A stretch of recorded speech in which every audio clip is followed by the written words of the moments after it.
पटना के घाट पर हम हो अरगिया देबै हे छठी मैया। पटना के घाट पर कि मैं बिहार से नहीं आता हूँ जी। और हम उत्तराखंड से बिलोंग करते हैं, लेकिन ये जो एक पूजा है, छठी मैया का पूजा है, सूर्य भगवान का पूजा है, ये सब सर्व धर्म संप्रदाय से उठकर है। इसमें ऐसा कुछ नहीं है कि और पहले तो शारदा सिन्हा जी को हम श्रद्धांजलि देते हैं ग्रीनो न्यूज के माध्यम से। छठ महापर्व पूरे विश्व में धूमधाम से मनाया जा रहा है। ग्रेटर नोएडा भी इससे अछूता नहीं है।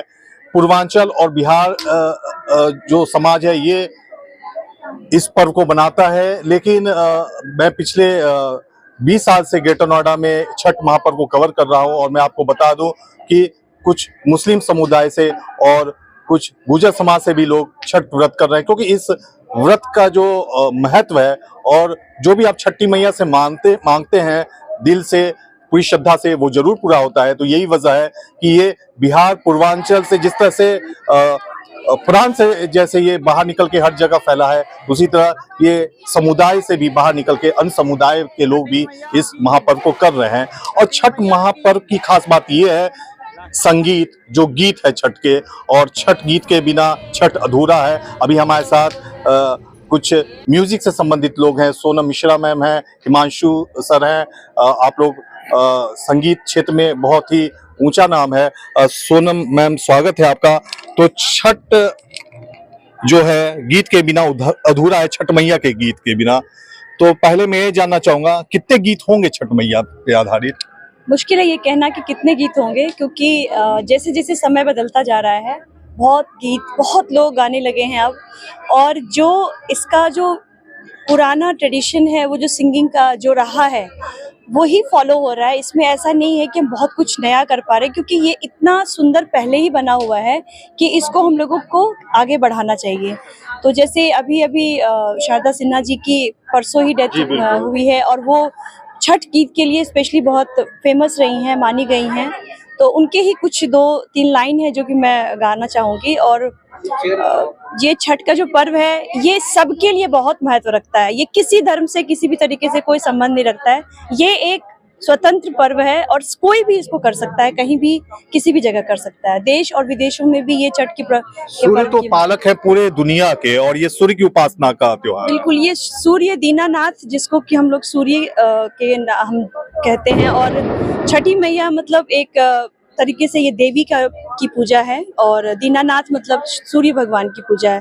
बहुत नेचर से रिलेटेड है। इसकी जो चीज़ें हैं, जिसमें जो पूजा के सामान यूज़ किए जाते हैं, वो सब भी नेचर से रिलेटेड है। सूप जो कि बांस का बनता है, और बहुत चीज़ें ऐसी है। इसमें बहुत सारे फल की पूजा होती है, इसमें केले का पौधा लगाया जाता है, काफ़ी सारी चीज़ें, इसकी बहुत विशेषता है इसमें।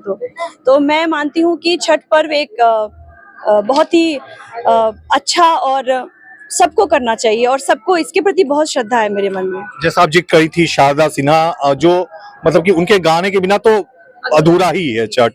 तो उनके लिए आपकी कुछ यादें हैं और उनके लिए उसमें क्या आप सुनाना चाहेंगी?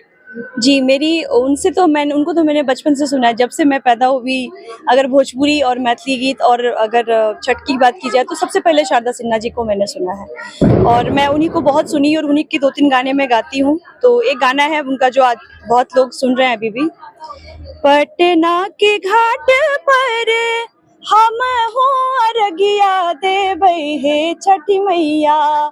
पटना के घाट पर हम हो अरगिया देबै हे छठी मैया। हम ना जाइब दोसर घाट देखब हे छठी मैया।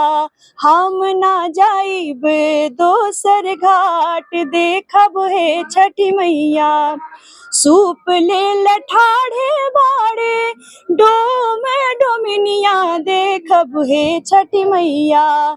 सूप ले लठाढ़े बाड़े डोमिनिया देखब हे छठी मैया। ओही सूप अर्घा देवाय देखब हे छठी मैया। ओही सूप अर्घा देवाय देखब हे छठी मैया। जी, हिमांशु सर भी हमारे साथ हैं। सर, ये जो पहले तो शारदा सिन्हा जी को हम भी श्रद्धांजलि देते हैं ग्रेनो न्यूज के माध्यम से, तो उनके गाने आप भी सुने होंगे, तो उसके बारे में आप कुछ बताएं। और ये जो छठ के गाने होते हैं, कुछ इसमें गजब का उत्साह होता है, कुछ म्यूजिक होता है, उसके बारे में बताइए कुछ। नमस्कार। सबसे पहले तो मैं ये कहना चाहूँगा कि मैं बिहार से नहीं आता हूँ जी और हम उत्तराखंड से बिलोंग करते हैं, लेकिन ये जो एक पूजा है, छठी मैया का पूजा है, सूर्य भगवान का पूजा है, ये सब सर्व धर्म संप्रदाय से उठकर है। इसमें ऐसा कुछ नहीं है कि इस धर्म का नहीं कर सकता उसका, क्योंकि हमारे गुरु बिहार से बिलोंग करते हैं, हम लोग सोनम जी के साथ हैं, तो इसी तरीके से हमको मालूम पड़ा कि छठ की पूजा क्या होती है। तो विगत कुछ वर्षों से हम भी अर्घ देते हुए आए हैं। और जहाँ तक आपने शारदा सिन्हा जी की बात करी, तो आज वो छठ का एक पर्याय बन चुकी थी।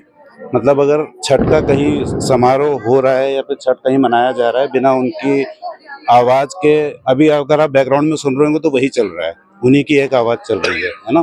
तो बस अभी श्रद्धांजलि जैसे उन्होंने एक छठ का गाना भी गाया, और ये शारदा जी को एक श्रद्धांजलि भी थी उनकी। जी। कुछ म्यूजिक के बारे में पूछ रहा था, इसके जो भी राग है या बीट्स है या जो भी वो है, वो कुछ अलग ही तरह का उत्साह होता है इसमें। हाँ, ये एक्चुअली कहा जाए तो छठ जो है, जितने भी गाने आजकल लोग हिंदी में भी गाने लगे हैं, लेकिन थोड़ा सा इम्प्रोवाइज किया है लोगों ने। लेकिन अगर मैं बात करूँ, जैसे मैं बिहार से बिलोंग करती हूँ और बचपन से मैंने उनको सुना है, तो उसमें ट्रेडिशनल फोक का जो एक धुन है वो पूरा का पूरा दिखता है, और उसकी वजह से ही इसका जो टेक्सचर है वो बहुत ज़्यादा टची होता है, बहुत लोगों को मन भावन लगता है ये। और मैं समझती हूँ कि एक धुन ऐसा है इसका कि आप अगर चलते फिरते भी 2-4 बार सुनेंगे तो वो आपको बिल्कुल अच्छे से याद हो जाएगा। बहुत ही, और ऐसे कई सारी धुन उन्होंने बनाए, मुझे समझ में नहीं आता कि किसने बनाए और कब बनाए थे ये, जो आज तक ये नारियल नारियर पर ओघौद से ओही पर सुगा मडराय, ओही पर सुगा मडराय, मतलब उसमें कहानी है, एक कथा है। ये छठ जो है वो एक कथा है कि आप किसी भी तरीके की कोई जा रहा है संदेश वो डलिया लेके, तो उसको लोग पूछ रहे हैं तू कहाँ जा रहा है, तो लोग कहते हैं अरे तुम्हें ये नहीं पता है कि छठ की पूजा होने जा रही है, इसमें छठी मैया का बारात जा रहा है, एक छठी मैया का व्रत चल रहा है इसमें। तो वो एक तरीके से इतनी अच्छी कथा है, इसके पीछे जो रीजन है कि आपकी हर मनोकामना भी पूर्ण होती है, और मैं इसको बहुत मानती हूँ कि ऐसा होता है। मैंने हमारा ये मानना है कि ये इसीलिए शायद इतना जीवंत है क्योंकि बहुत नेचुरल है और जमीन से जुड़ा हुआ है। इसका आप लिरिक्स ले लीजिए, इसका आप संगीत ले लीजिए, सब जमीन से जुड़ा हुआ है। शायद इसीलिए ये बहुत नेचुरल है, बहुत जीवंत है, और ये हमेशा ऐसे ही रहेगा। जी, निश्चित रूप से ये हमें उत्साहित भी करता है। और फिलहाल इस खबर में इतना ही। अपने साथी आनंद मिश्रा के साथ रोहित प्रियदर्शन, ग्रेनो न्यूज।